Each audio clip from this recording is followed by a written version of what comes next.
ये थ्योरम कहता है कि अगर स्मॉल f नामक एक फंक्शन बाउंडेड है और इंटीग्रेबल भी है एक क्लोज्ड इंटरवल के अंदर, then our capital F of x, which is equal to integration of the function small f of t with respect to t from a to x. This function is continuous on this closed interval.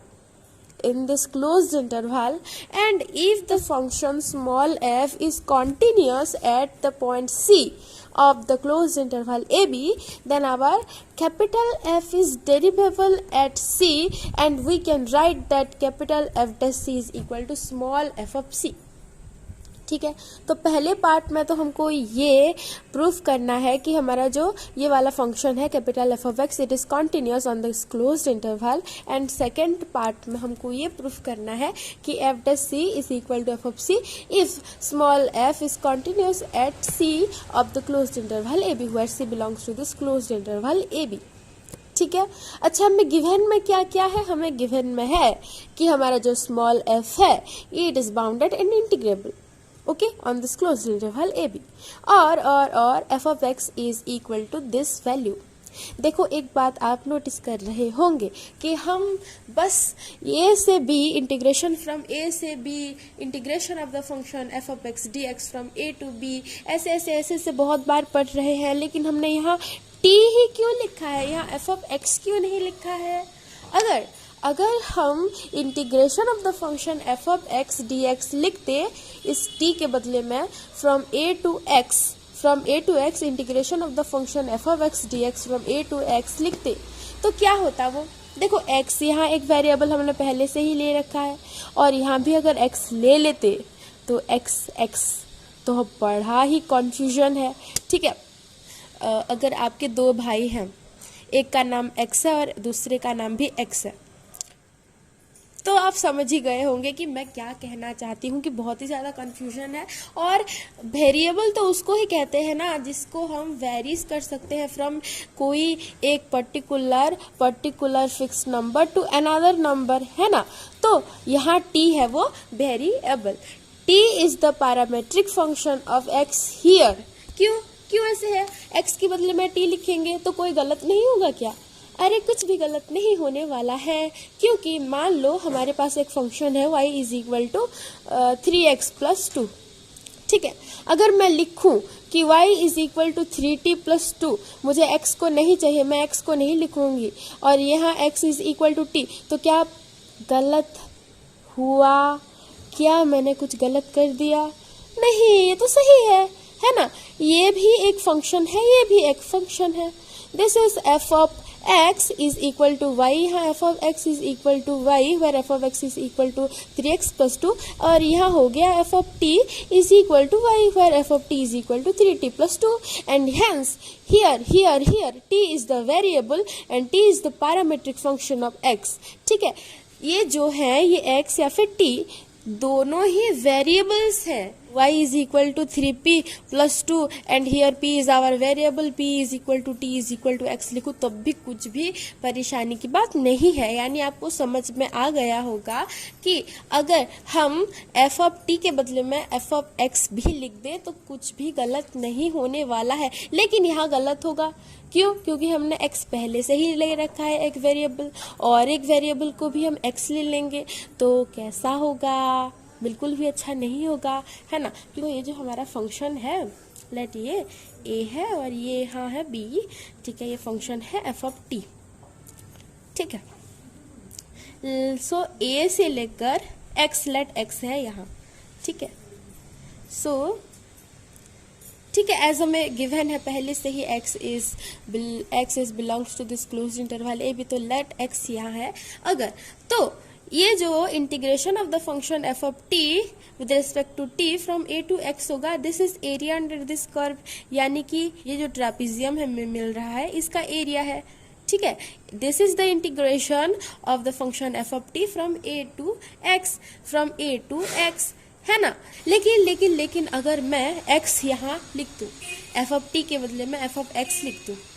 ठीक है, f of x लिख दूँ, सो कैसा होगा हमारा function. देखो f of x integration of the function F of X D X from A to X, यानी कि ये जो एफ ऑफ एक्स है, ठीक है, एक्स को हम वेरीज करेंगे फ्रॉम ए टू एक्स। कोई सेंस ही नहीं बन रहा है इस सेंटेंस का, है ना, कि यहाँ x वेरिएबल है और इसको x को हम वेरी करेंगे फ्रॉम a टू x, इसीलिए हमने यहाँ t और एक वेरिएबल लिया है, ठीक है। Okay, t is our variable. तो हमें गिवन में क्या है कि हम we have given that our function small f is bounded and integrable on the closed interval a b, ठीक है। तो देखो हमारा जो फंक्शन f है इट इज बाउंडेड, यानी कि f is bounded above and bounded below, यानी कि हम ये लिख सकते हैं कि f of x modulus is less than और equal to k for all x belongs to the closed interval a b, ठीक है। हम ऐसे लिख सकते हैं, यानी कि एक ऐसा रियल नंबर एग्जिस्ट करेगा for all value of x f of x is smaller than और equal to k and k is the upper bound of the function f of x, ठीक है। तो उसका अपर बाउंड और lower bound exist करेगा, ठीक है, clear. अगर आपको कहीं भी ये लाइन लिखा हुआ मिल जाए कि f is bounded on the closed interval a b, then फटाफट से आप ये लिख लेना कि हम जो f ऑफ x वाला वैल्यू है, modulus of f of x can be made less than k for some integer k, ठीक है। k एक रियल नंबर है फॉर विच हम ये लिख सकते हैं as we have given our function f is bounded. अच्छा, बाउंडेड अबव बाउंडेड बिलो का मतलब पता है ना, बाउंडेड अबव का मतलब क्या है कि there exists a real number k for which we can write that every element of the function or the set, every element of the set is less than or equal to that real number k, ठीक है।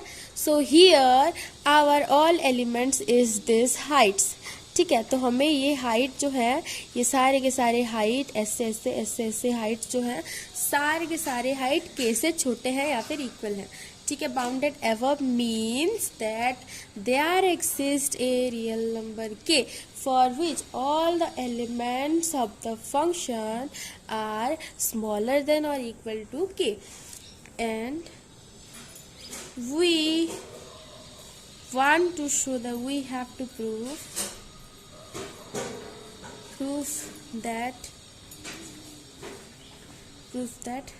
capital F of x is continuous। अच्छा, कोई भी function continuous कब होगा? कोई एक function let g of x is continuous on the closed interval a b if for all value of c belongs to the closed interval a b f of x minus f of c modulus can be made less than epsilon when x minus c का modulus is less than delta and epsilon are positive quantity and delta is depending upon the value of epsilon। नहीं समझ में आ गया? हम लिखते हैं, फिर मैं समझाऊंगी।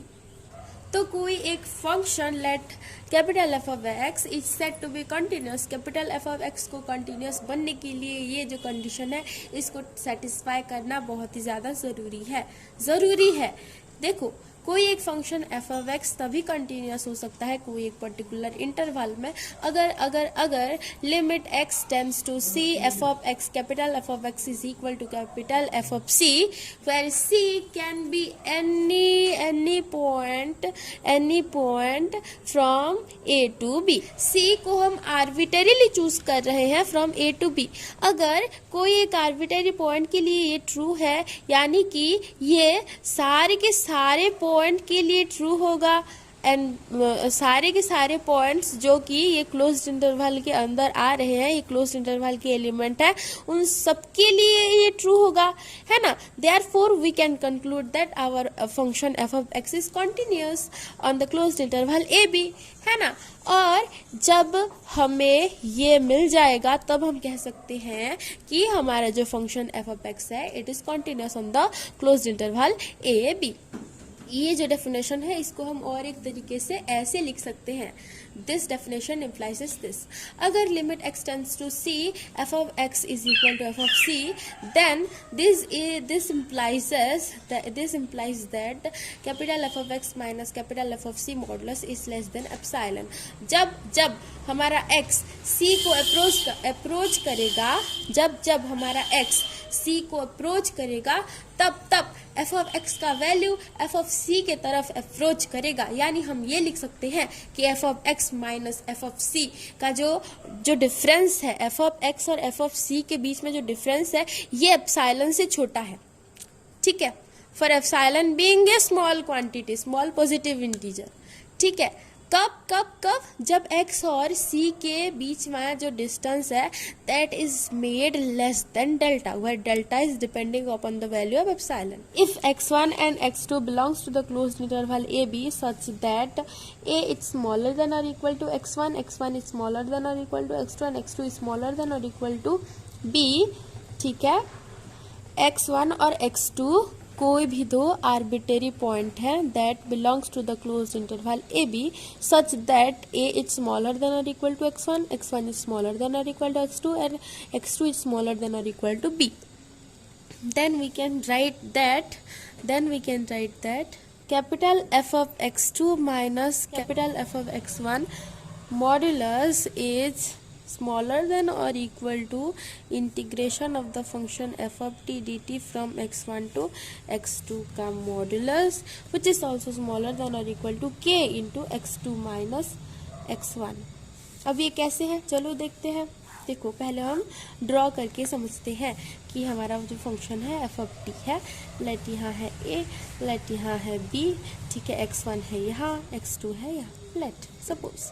तो कैपिटल एफ ऑफ x2 यानी कि क्या है, कैपिटल एफ ऑफ x2 यानी कि integration of the function F of T D T from A to x2।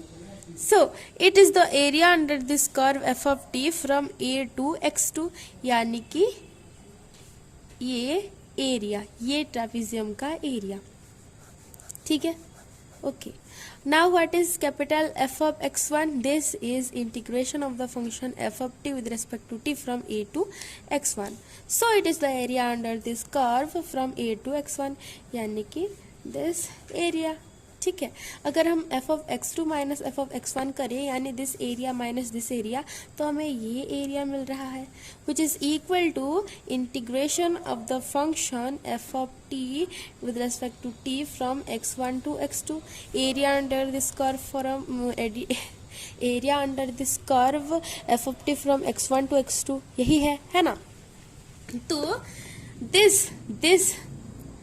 This trapezium का जो area it is less than or equal to integration of the function f of t dt from x1 to x2, which is also less than or equal to k into x2 minus x1. Let this height is k, ठीक है, for which f of x modulus is smaller than or equal to k, ठीक है। let this height is k, capital k, ठीक है। तो अगर हम x2 minus x1 यानी दिस लेंथ इंटू दिस ये हाइट करेंगे तो हमको ये रेक्टेंगल का एरिया मिल जाता है, एंड दिस रेक्टेंगल का area is obviously greater than और equal to this integration of the function F of T D T from x1 to x2, ठीक है। तो हमने सही लिखा है यहाँ पे, to show that capital F of x is continuous. if we want to show that capital F of x is continuous, उसके लिए क्या करना पड़ेगा, capital F of x2 minus capital F of x1 modulus is less than epsilon, for epsilon being a positive quantity there exists a delta greater than 0 depending upon the value of epsilon such that x2 minus x1 modulus is less than delta.